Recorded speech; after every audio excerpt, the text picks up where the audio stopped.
The X-Zone radio and TV show is largely an opinion talk show. All opinions, comments, or statements of fact expressed by Rob McConnell's guests are strictly their own and are not to be construed as those of the X-Zone radio and TV show or in any manner endorsed by Rob McConnell, Relmar McConnell Media Company, Talkstar Radio Network, its affiliated stations, or employees.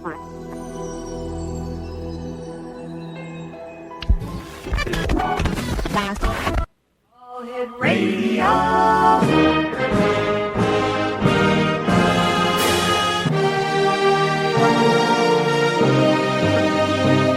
Welcome to the X Zone, a place where fact is fiction and fiction is reality. Now, here's your host, Rob McConnell.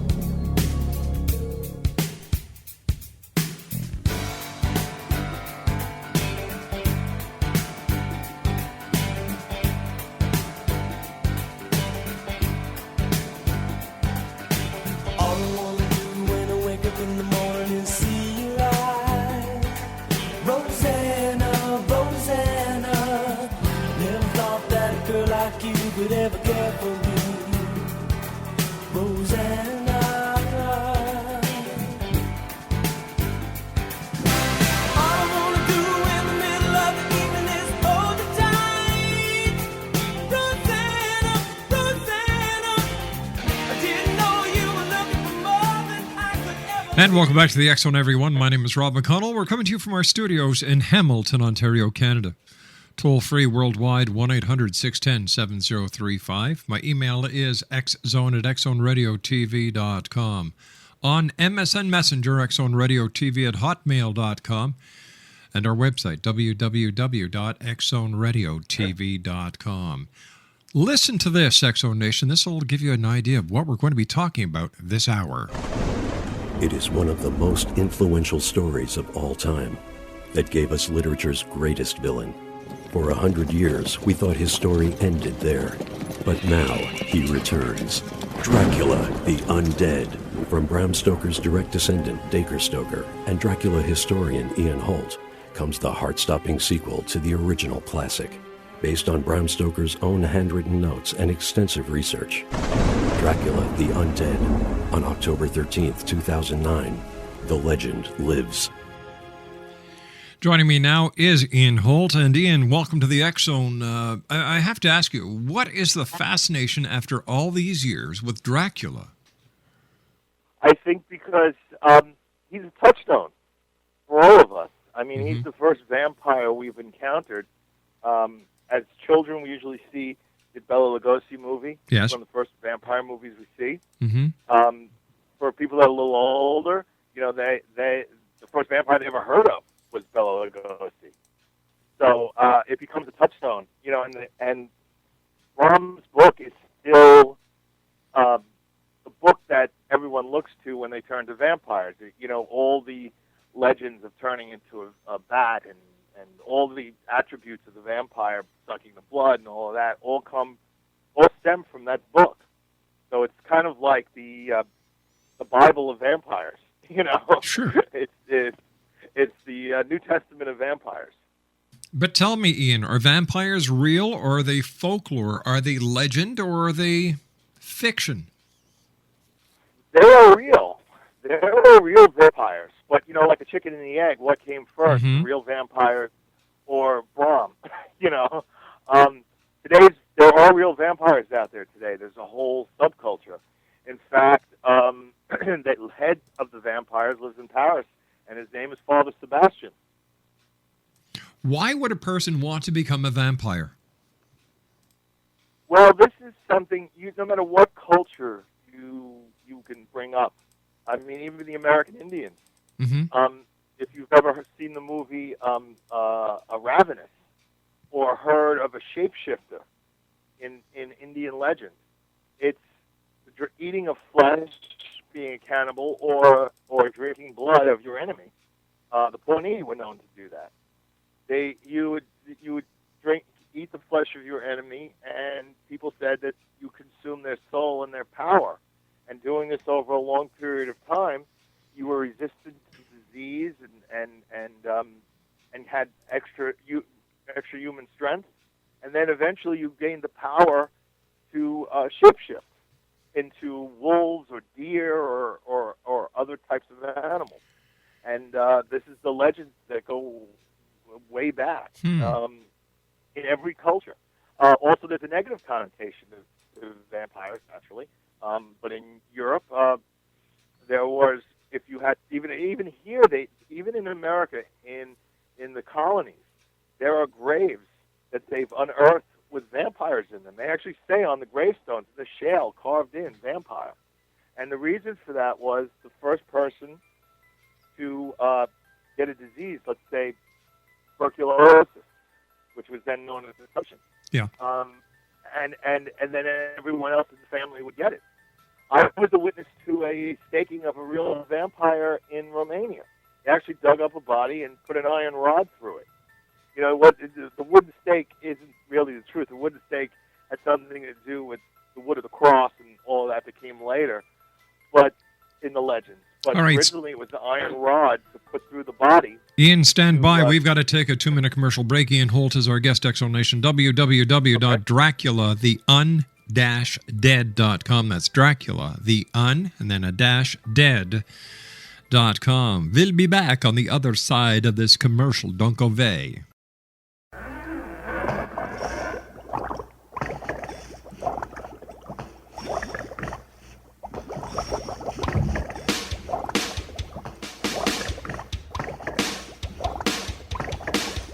I was working in the lab late one night when my eyes beheld an eerie sight. For my monster from his slab began to rise, and suddenly, to my surprise, he did the mash.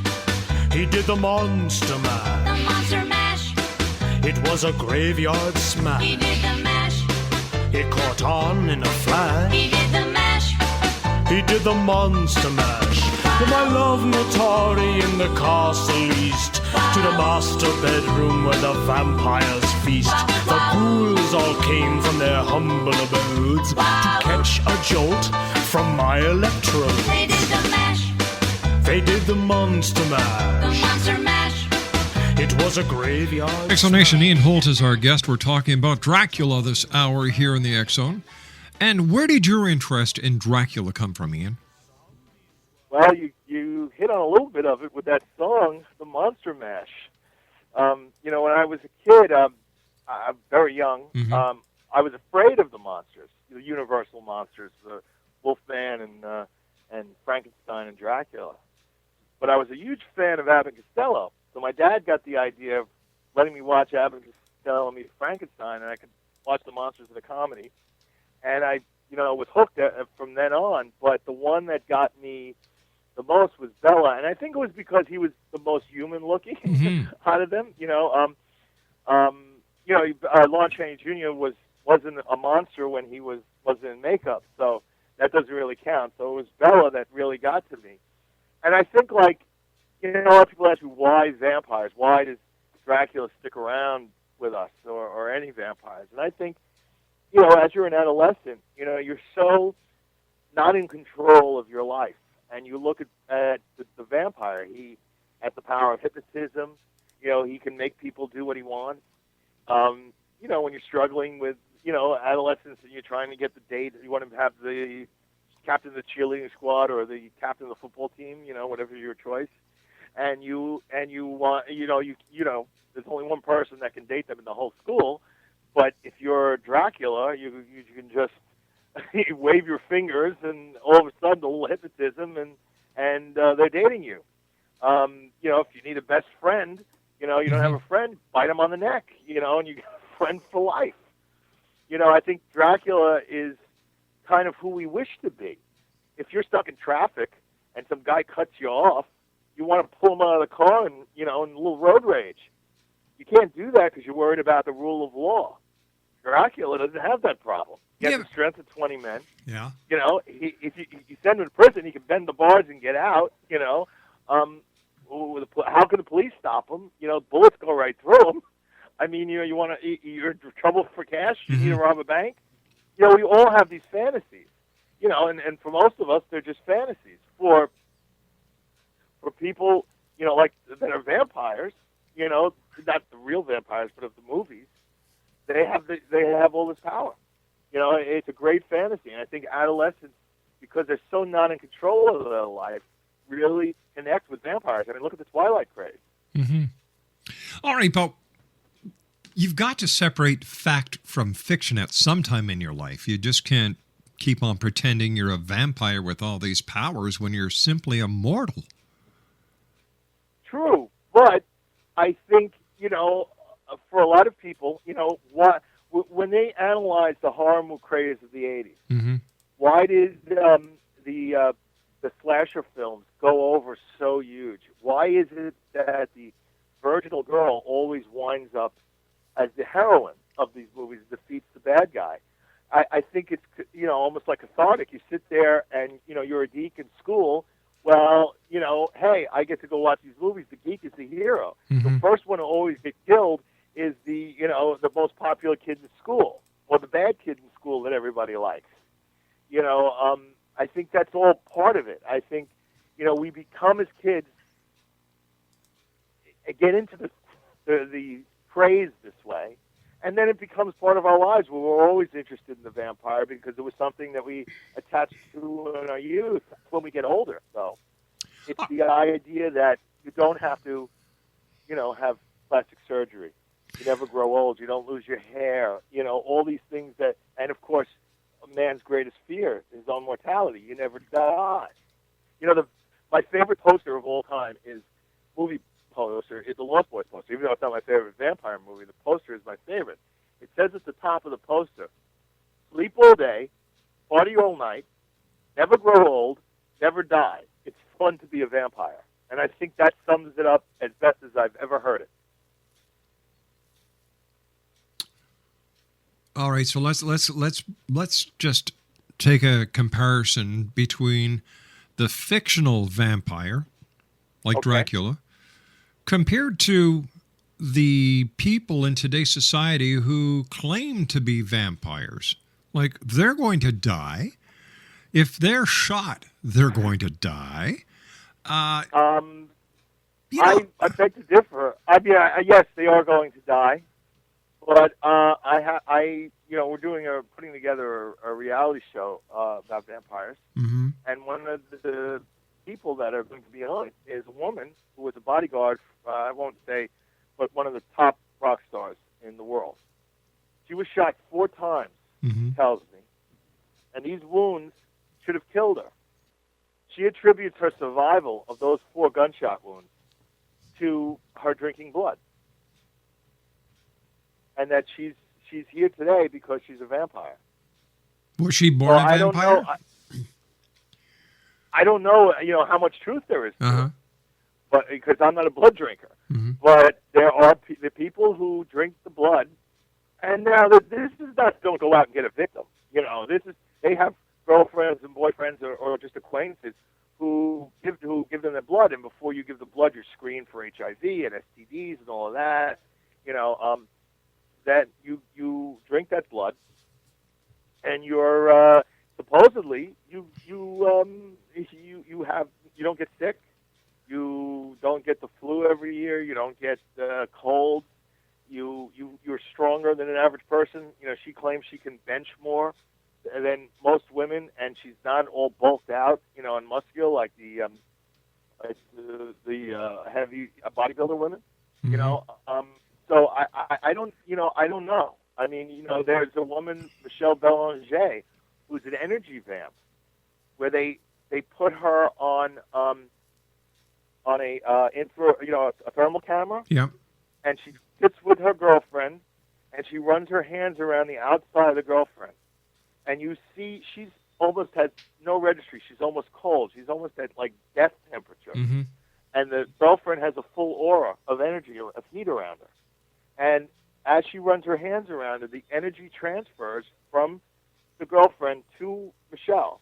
And you see Michelle's body warm up in the thermal cam, and the other girl get cold. And by the end, the girlfriend is completely tired, and Michelle is completely energized and alive, and she says she has to do this to live. So, I mean, you know, that's easy to record. I mean, mm-hmm. it's recorded on the thermal cam. you sit there and you're going, is there anything to this? And I'll tell you, this is maybe a little bit off topic, but there's a website called Black Ops or something like that, .com. And on there they have studies that were done by the KGB that's been translated, all these freedom of information stuff from Russia, where they found a tribe in South America when they were building the roads to the rainforest that had never seen people. Right. And they were eaters of their own dead to consume and of their enemies. And they to consume the soul of the ancestors. Well, what's the difference between doing that? What's the difference between doing that and being a cannibal then? There really is none. It's just that the person in those cultures, they don't call it cannibalism because you're not killing a person to eat them. The person dies of natural causes and then you eat them. It's a very subtle difference. But for technical terms, in science they don't call them actually cannibals. What use does a cannibal have in today? I'm sorry. What use does a vampire have in today's society? And why would anyone in their right mind want to become a vampire? Are these people psychologically balanced? Are they missing something in their psyche? No. It comes from two things. One, there's an actual clinical disease. It's called Renfield syndrome, named after Renfield from the book, where people, for some reason, are mentally imbalanced and they need to drink blood. This is a real psychological, a lot of these people who are like Ed Gein and the serial killers have Renfield syndrome. There's another part of this that comes from vampires, goths, these groups, emos, all the stuff that live outside the general society of what is acceptable society, of way to dress, and they have their own community. They don't care if you're fat. They don't care if you're thin. They don't care if you're ugly, if you have pimples. They don't care. They don't care how you dress. They don't care if you're rich or poor. If you want to be down with them, and you are. And it's a way for people who are not the cool kids in school, the shy and the imperfect, to find their own clique. And you're accepted. And when you get into it, it's like any cult. And that's what it is. It's kind of goth is a cult. The goth kids and all of that. You can leave when you want. No one's taking your family's money like in a cult. But, what if you're a Wiccan? Wiccans have a lot to do with vampirism. Now, Wicca is white magic. I mean, it still uses the 5-pointed pentagram, but it's straight up. Evil, like black magic and the devil, is an inverted pentagram, like an upside-down cross. So a lot of people confuse Wicca for Satanism, but Wicca is just worshiping the goddess mother, which is the earth. They believe the earth is itself, the energy and the wellspring from which we come. So, vampires and all that stuff, you get involved with it because they're accepting. They'll take you in. It's the same psychological thing of why the gangs work. The Bloods and the Crips and all the LA gangs and, the Latin Kings and everybody else. It's a family situation where no matter what you are, they'll accept you. I think that has a lot to do with it. Stand by. You and I have to take our commercial break, Ian. Ian Holt is our guest, X-Zone Nation. www.dracula_dead.com. That's www.dracula, then there's a hyphen, dead.com. This is the X-Zone on the Talkstar Radio Network, X-Zone Broadcast Network, UK High Definition Radio, Euro High Definition Radio, Star Cable, X-Zone TV, and soon on NNTV. We'll be back on the other side of this break. Don't go away.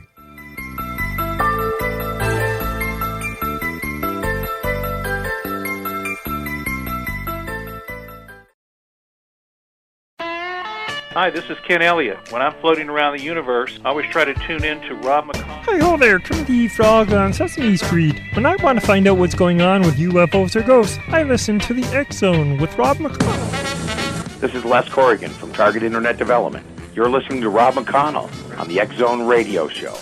This is John Hogue, prophecy scholar, and you're listening to Rob McConnell in the X Zone. Welcome to the X Zone, a place where fact is fiction and fiction is reality.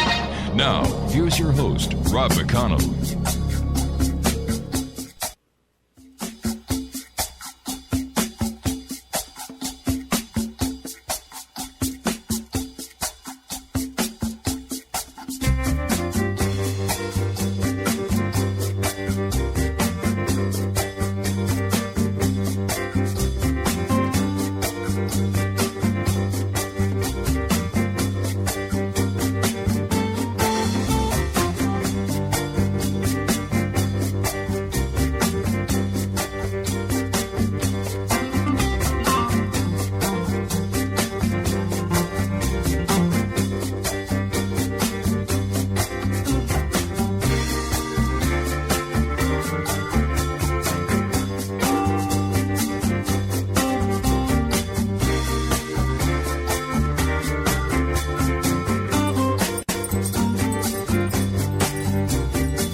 Explanation. Ian Holt is our guest. We're talking about Dracula this hour. www.dracula_the_undead.com. Tell me about your book. Well, it started in, actually, the journey started in 1995 when I attended the First World Dracula Congress in Romania, and I got to see, stand at Chindia Tower where Dracula erected the forest to be impaled, 40,000 impaled Turkish soldiers, and I spent the night in Dracula's castle and stood at the window where his wife threw herself into the river, if you've seen Bram Stoker's Dracula, the Coppola movie. I toured his palace at Tugovstay and went to his house where he was born in Shigashwara. And from there, I met Dr. Elizabeth Miller, who I understand is a guest on your show. Yes. She's the Dracula police. She wrote everything about Bram and Dracula you could imagine, and she checked everybody's facts. And she invited me to Dracula 97 in L.A., which was the 100th anniversary of the release of the novel. And I stood there in this room where they had all this stuff for sale, and there were like 20 or 30 sequels to Dracula. And not one of them had been a hit. And not one of them had anything to do with the Stokers. And I said, well, where are the Stokers in all of this? They lost the copyright in 1927, circa 1927. And since then, they've been out of it. And I said, gee, wouldn't it be interesting? I knew that Florence Brahms' widow had worked on the Bela Lugosi movie. So there was a precedent for the family, keeping Brahms' story alive and protecting it as after his death. So I decided to try and track down the Stoker family. And at 97, I met, Bela Lugosi's son. I met Abbott Costello's daughter, Abbott's son, and I met Boris Karloff's daughter. So, the legacy thing was in my head. And I, over the years, met people from the family and started to form a relationship with them. And many of them were very jaded and didn't want to have anything to do with it. They felt like Hollywood had taken it and run amok with it. And finally I met Dacre Stoker. And he was a younger part of the family. He was an American part of the family. Families branched out in Europe, and Brahms' director Sten and Stone have the Stoker name because of the daughter. They came from the daughter, so the two married, they lost the name. But Dacre's side of the family, and he's Brahms' great-grandnephew, retained the name Stoker. So it seemed to be perfect, when we met. And Dacre had written a paper in college about the book that his ancestor had written, and he was familiar with it. And when I told him, I said, if we write a book, a sequel, we can reestablish lineage, and not only lineage, but copyright, form a new copyright, and reclaim Dracula for the Stoker family. It really lit a spark under him because he felt like he could heal the wound. He wasn't as jaded as the rest of the family saying, oh, God, this is never going to happen. This This is, we're so we've lost it, and we're never going to get it back. It was like an open wound in the family, and he thought he could heal it, like I thought. And I originally wanted to do it as a screenplay because that's what I am. I'm a screenwriter. I've written nonfiction books, but I've never written fiction before. So I was going to do what I do best with the screenplays. But he decided that, to honor Brom, we should do it as a novel, and that's how it started. We worked for the next we researched for 2 years and then actively started writing the novel. It took us 3 years to write it. With all the research that had to be done and getting to Brom's actual notes and interviewing, the oldest members of the family for stories that their parents told them about Brom. So it was a very intensive process, and a lot of the story, what didn't just come out of our heads, it came out of Brom's. We felt like we wrote it with Brom, and some people don't understand. And I think we've changed things, but Brom wrote in 1901 a foreword to the Icelandic edition of Dracula that a lot of the stuff in his book cannot be explained by science, and he fully expected one day that it would be explained and it would change the book. He's the one who came up with the idea that everything that happened in Dracula was for real. He said that in the Icelandic edition.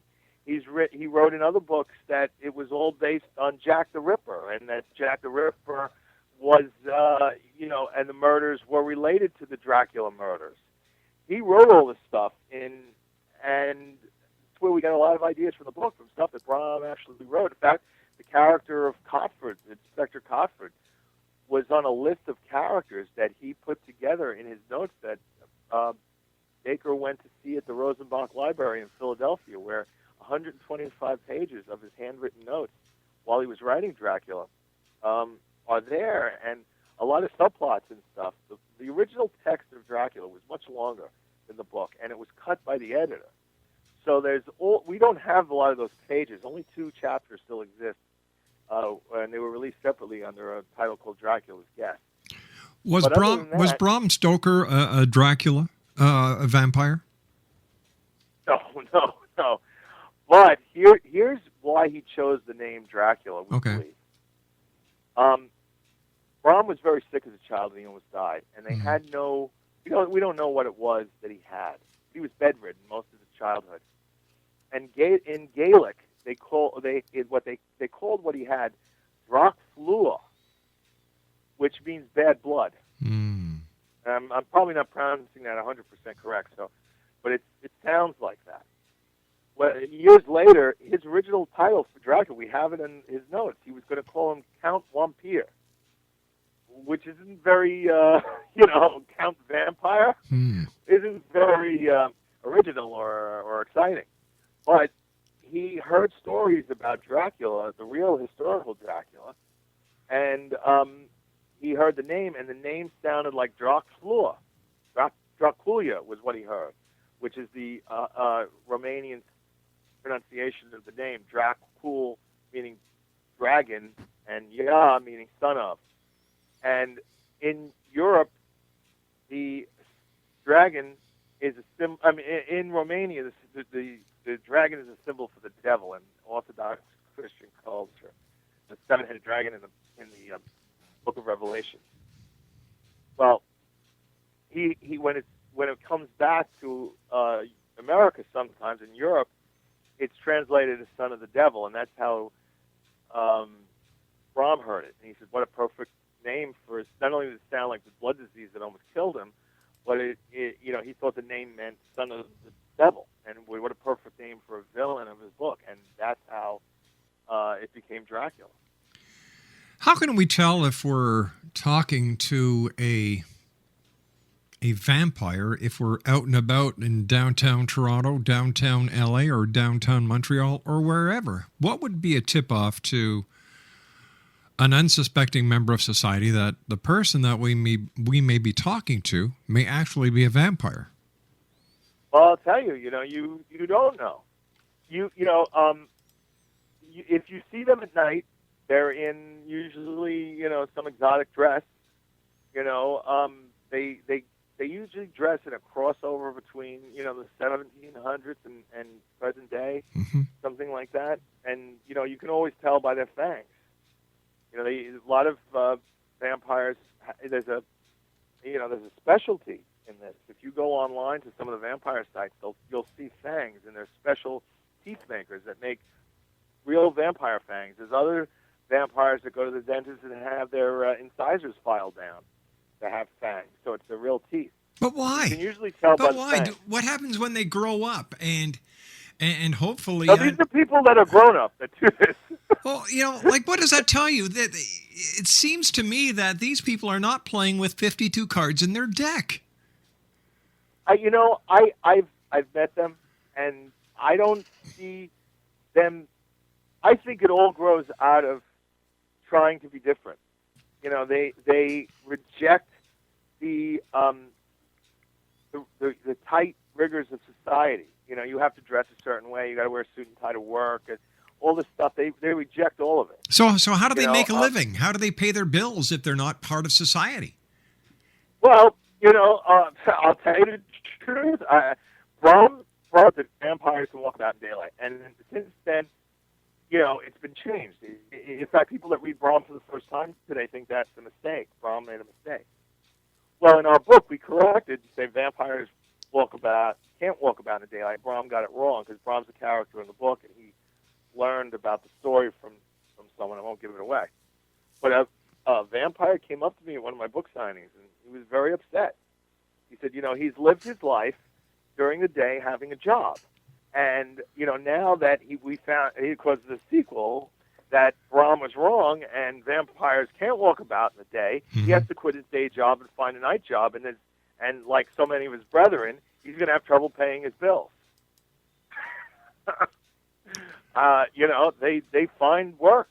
I know a vampire who's a butcher by day, works in a butcher shop. Do any vampires work for the Red Cross? That's probably, they probably are. Free blood. Yeah. There's vampires that work at, the night shift at hospitals to get blood. Tell me, are you a vampire? No. I have had many vampires come up to me and ask to be bloodbound with me, which means you share blood and you become, you're supposed to have a telepathic connection to the person you share blood with. No. I've had to knock on my hotel room door at night, track me down. But no, I am not a vampire. I'm a friend of the vampires. I can go to the vampire ball, and which I'm going to in New Orleans. So do you wear garlic? Do you wear a ring of garlic around your neck? Do you carry a crucifix, and do you carry wooden stakes, silver bullets? Well, maybe the crucifix, but that's it. And I find that most of the vampires that I've met are just regular people. They're not. They're not. How should I say, aggressive or act this way? I think they're theatrical. I find That's a lot a nice of way them. of putting it. Yeah, they are. They make their own clothes. Mm-hmm. They're very talented, artistic people that somehow just want to live outside everyday society. They're not. They don't agree with with how our world works. They think it's too regimented. But does different and to stand out? If you don't agree with the way the world works, does filing down your teeth or putting fang implants in and drinking blood really solve a problem? No, but was it any different in the '60s? What was it? Tune in, drop out, and whatever it was. The phrase. Yeah, but once again, and wore the flowers. But once again, we're talking about culture movement. We're talking about people who cannot accept responsibility. That's what the bottom line is. They can't address or they can't attune themselves to the way society acts, the rules, regulations, and laws. So what they do is they form little cliques, little clubs, where a bunch of outcasts get together. I think it is. I think there's strength in numbers. I think that's what happened. Mm-hmm. The Flower Children movement and everything else. I mean, it was the same thing. I think, for me, everybody has their little something that they rebel against. My father, was a haberdasher, and he had his suit store. Mm-hmm. I refuse to wear a suit and tie. I just don't see if I can dress nice and come in and look clean, why do I have to wear the suit and tie? But you It's didn't. my little way of rebelling. But you didn't file down. You didn't file down your teeth into fangs, and you don't drink blood. Yeah, I think that the drinking of the blood is supposedly for them. They say that it enhances their physical powers. And since I've never drank blood, thankfully, except if I got a little cut in my finger, and it was my own, I can't say whether it's true or not, but to them it is. To them it's very real, and it's almost like a religion in a way. It's sort of like they created their own religion. All right, stand by, Ian. We've got to take our final break. Ian Holt is our guest, Exo Nation. We're talking about Dracula the UnDead. His website is www.draculatheun-dead.com, or for our Canadian listeners, draculatheun-dead.com. We'll be back on the other side of this break as the X Zone continues from our studios in Hamilton, Ontario, Canada. My name's Rob McConnell. Don't go away.